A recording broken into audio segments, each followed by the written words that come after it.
जय सिया राम। मानस मंच भाग 28 में आपका स्वागत है। मानस मंच के 27वें भाग में आपने देखा कि जब सुग्रीव को अपनी भूल का भान होता है तो वह भयभीत हो जाता है। वह हनुमान जी की सहायता से लक्ष्मण जी के क्रोध को शांत करता है और फिर उनके साथ भगवान के समक्ष आता है।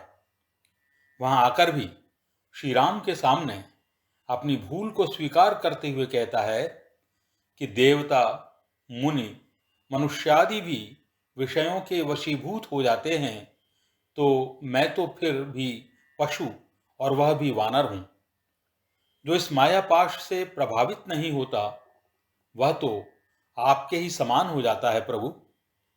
और यह स्थिति तब तक प्राप्त नहीं हो सकती जब तक आपकी कृपा न हो, चाहे व्यक्ति कितना भी प्रयास क्यों न कर ले। भगवान उसकी वाचालता से तो पहले ही परिचित थे।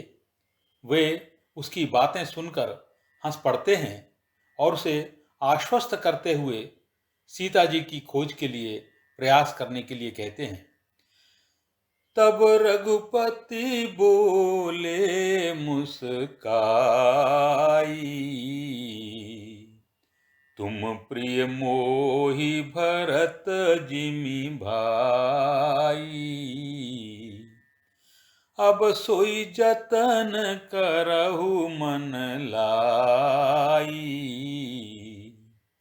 जेहि विधि सीता कै सुधि पाई, एहि विधि होत बत कही, आए बानर जूथ, नाना बरन सकल दिसी, देखिए कीस बरूथ। भगवान ने मुस्कुराकर सुग्रीव के भय को निर्मूल करते हुए कहा कि भयभीत मत हो, तुम मुझे भरत के ही समान प्रिय हो। अब तक जो हुआ सो हुआ, परंतु अब मन लगाकर ऐसा प्रयास करो जिससे सीता जी का पता लग सके। निहितार्थ यह है कि हमारा मन ही हमें हमारे कर्तव्य से विमुख करता है। मन को नियंत्रित करना इतना आसान भी नहीं है। गीता में अर्जुन भगवान कृष्ण से कहता है, चंचलम हि मनः कृष्ण प्रमाथि बलवदृढ़ं, तस्याहं निग्रहं मन्ये वायोरिव सुदुष्करम्। अर्थात हे कृष्ण, यह मन चंचल, मथने वाला, बहुत मजबूत और जिद्दी है। इसे रोकना मुझे वायु को रोकने जैसा कठिन लगता है। परंतु ऐसा भी नहीं है कि मन को वश में किया ही नहीं जा सकता। भगवान अर्जुन से कहते हैं, असंशयो महाबाहो मनोर्निग्रहं चलम, अभ्यासेन तु कौन्तेय वैराग्येण च गृह्यते। अर्थात निस्संदेह मन चंचल और कठिनता से वश में होता है, परंतु निरंतर अभ्यास और वैराग्य से इसे नियंत्रित किया जा सकता है। भगवान भी जब सुग्रीव से कहते हैं कि मन लगाकर प्रयास करो, तो उनका आशय यही है कि मन को भटकने मत दो, अपने कर्तव्य पर केंद्रित करके काम करो। श्री राम और सुग्रीव इस प्रकार बातें कर ही रहे थे कि तब तक चारों ओर से वानरों के झुंड आ गए। आपको याद होगा कि सुग्रीव के आदेश पर हनुमान जी ने वानर दूतों को यह निर्देश देते हुए भेजा था कि सभी वानरों को 15 दिन के अंदर लेकर आओ। इस बातचीत के दौरान ही वे सभी आ गए। हर दिशा में सब तरह अलग अलग रंगों के अनगिनत वानरों के झुंड दिखाई देने लगे। वाल्मीकि रामायण में वानर सेना की विशालता और विकरालता का वर्णन विस्तार के साथ किया गया है। उसमें उल्लेख है कि जब सुग्रीव और श्री राम का वार्तालाप हो रहा था, उसी समय अचानक आकाश धूल से भर गया, जिससे सूर्य छिप गया और अंधकार छा गया। पृथ्वी पर्वत और वन समेत डगमगाने लगी। उसके बाद पर्वतराज के समान शरीर और तीखी दाढ़ वाले असंख्य वानरों से वहां की सारी भूमि आच्छादित हो गई। वानरों के अनेक रंगों के बारे में कहा गया है कि तरुणादित्य वर्णैश्च शशि गौरैश्च वानरैः पद्मकेसर वर्णैश्च श्वेतैर्हेम कृतालयैः। कोई वानर बाल सूर्य के समान लाल रंग के थे, तो कोई चंद्रमा के समान गौर वर्ण के थे। अनेक वानर कमल के केसरों के समान पीले रंग के थे और अनेक हिमाचलवासी वानर सफेद दिखाई देते थे। भगवान शंकर पार्वती जी से कहते हैं कि बानर कटक उमा में देखा, सो मूरख जो करन चलेखा। आई राम पद नावहि माथा, निरखी बदन सब होहि सनाथा। अस कपिएक न सेना माही, राम कुशल जेहि पूछी नाही। यह कछु नहीं प्रभु कै अधिकाई, विश्वरूप व्यापक रघुराई। हे उमा, वानरों की उस सेना को मैंने भी उस समय देखा था। वह इतनी बड़ी सेना थी कि कोई मूर्ख ही उन वानरों की गिनती करने के बारे में सोच सकता था। अर्थात वानर असंख्य थे, उनको गिन पाना संभव ही नहीं था। सब वानर आते हैं, श्री राम के चरणों में प्रणाम करते हैं और भगवान के मुखारविंद का दर्शन करके अपने आप को धन्य मानते हैं। इस पूरी सेना में एक भी वानर ऐसा नहीं था जिससे भगवान ने कुशल प्रश्न न किया हो। अब एक तरफ तो शंकर जी कहते हैं कि वानरों की सेना को गिनना तक संभव नहीं था, और दूसरी ओर भगवान को प्रत्येक वानर से व्यक्तिगत रूप से कुशल प्रश्न करते हुए बताते हैं। क्या यह विरोधाभास नहीं है? यह भला कैसे संभव है? शंकर जी ही उसका उत्तर देते हुए कहते हैं कि हे उमा, यह भले ही तुम्हें असंभव प्रतीत होता हो, परंतु भगवान के लिए यह कोई बड़ी बात नहीं है। कारण यह है कि वे तो विश्वरूप हैं, सर्वव्याप्त हैं। किष्किंधा कांड के आरंभ में ही वे हनुमान जी से कहते हैं कि मेरा अनन्य भक्त वही है जो इस चराचर विश्व में केवल मुझे ही देखता है। उत्तरकांड में भी जब भगवान अयोध्या में आते हैं तो वहां भी वे हर व्यक्ति से अलग अलग मिले थे। अमित रूप प्रगटे तेहि काला, जथा जोग मिले सबहि कृपाला। कृपा दृष्टि रघुबीर बिलो की, किए सकल नर नारी बिसो की। अरण्यकांड में भी उस प्रसंग को याद कीजिए जब श्री राम अगस्त्य ऋषि के आश्रम में जाते हैं और उनके चारों ओर अनेक मुनियों का समूह इकट्ठा हो जाता है। प्रत्येक मुनि को लगता है कि श्री राम का मुख उनकी ही ओर है। मुनि समूह मह बैठे, सन्मुख सबकी ओर। शरद इंदु तनु चितवत, मानहु निकर चकोर।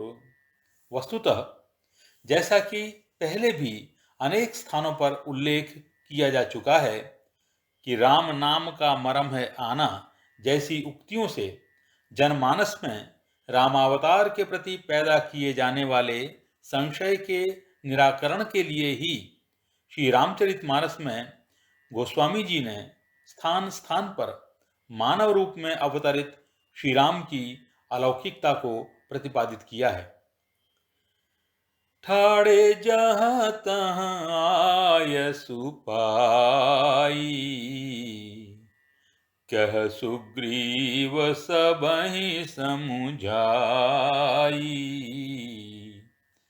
राम काज अरु मोर निहोरा, बानर जूथ जाहु चहु ओरा। जनक सुता कहाँ खोजहु जाई, मास दिवस महु आयहु भाई।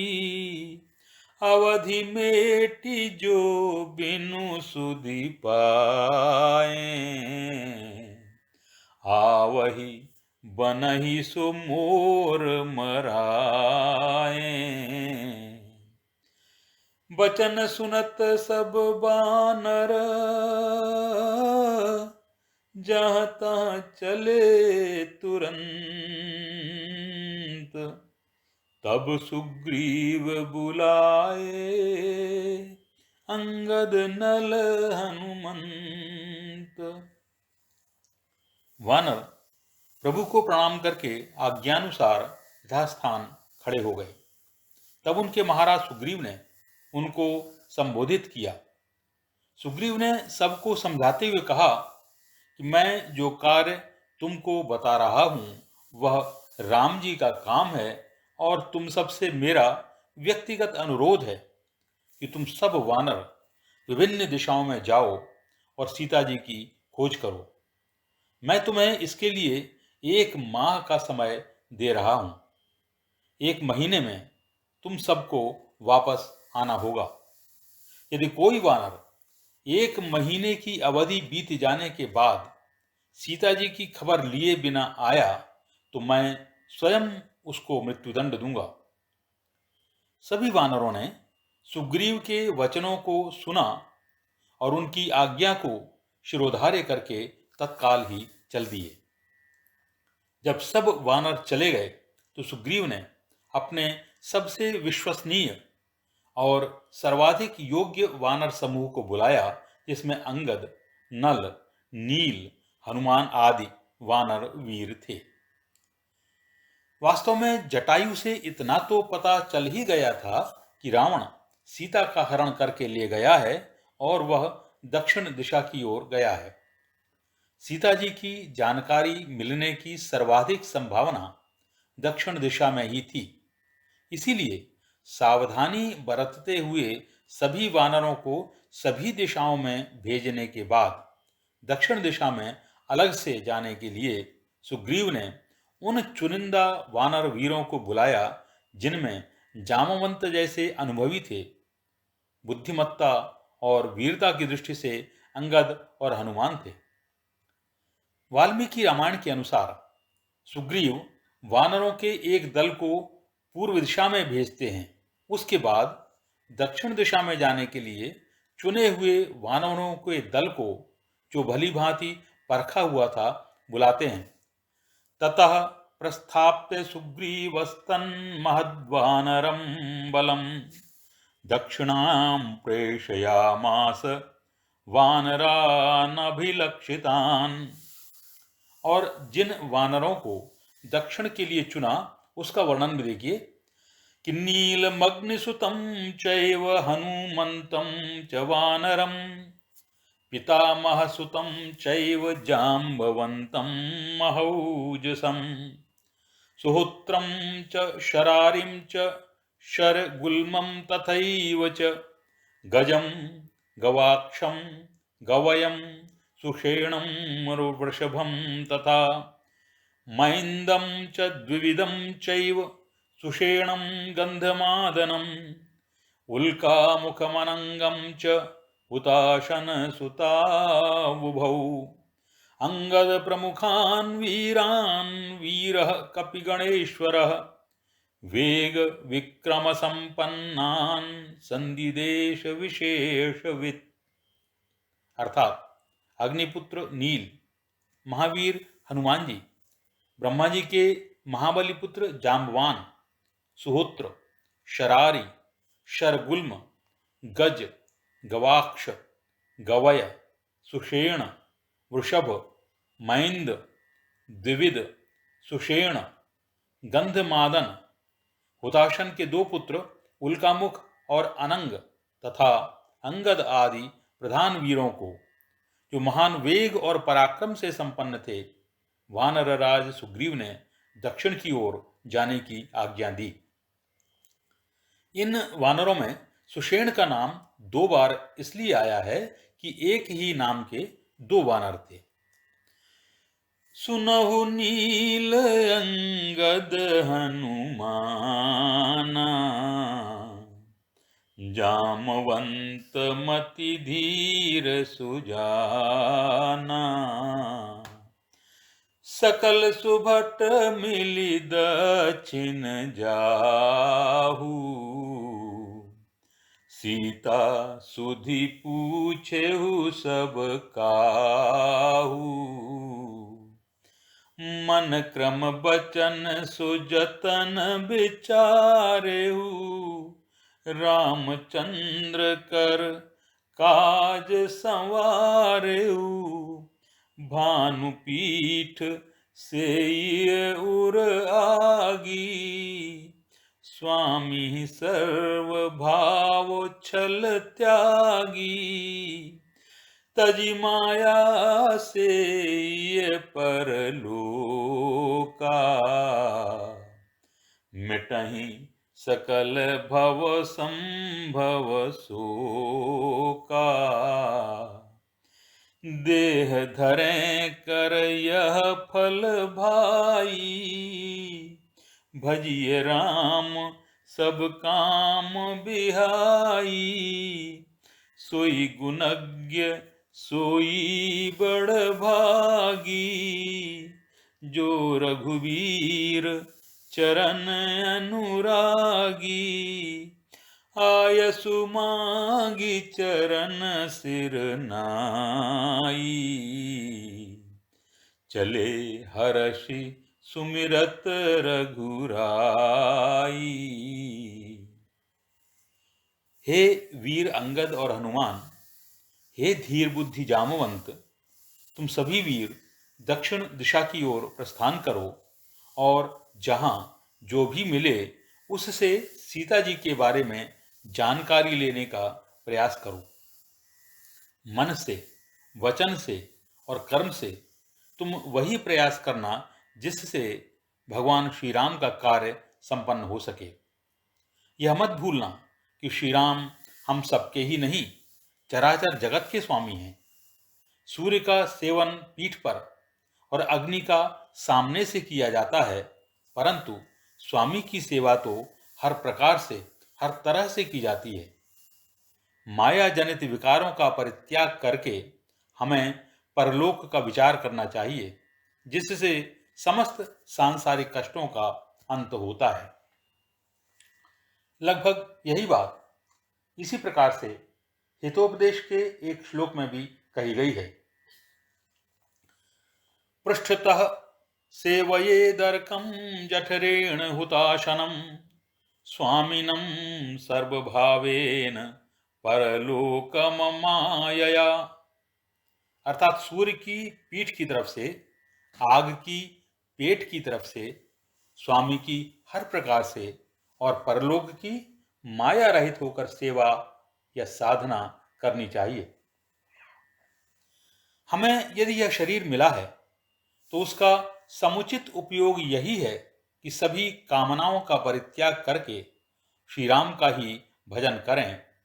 इस संसार में वही गुणवान है और वही भाग्यवान है जो श्री राम के चरणों में अनुरक्त रहता है। सब कामनाओं को छोड़कर श्री राम का भजन करने का आशय यह है कि अपने कर्तव्य को राम का काम समझकर संपूर्ण समर्पण के साथ उसमें लग जाना। व्यक्ति कितना ही गुणवान क्यों न हो, कितना ही ऐश्वर्यवान क्यों न हो, यदि उसमें श्री राम के चरणों के प्रति अनुरक्ति का भाव नहीं है तो सब व्यर्थ है। सुंदरकांड में भी हनुमान जी रावण से कहते हैं कि राम विमुख संपत्ति प्रभुताई, जाई रही पाई बिनु पाई।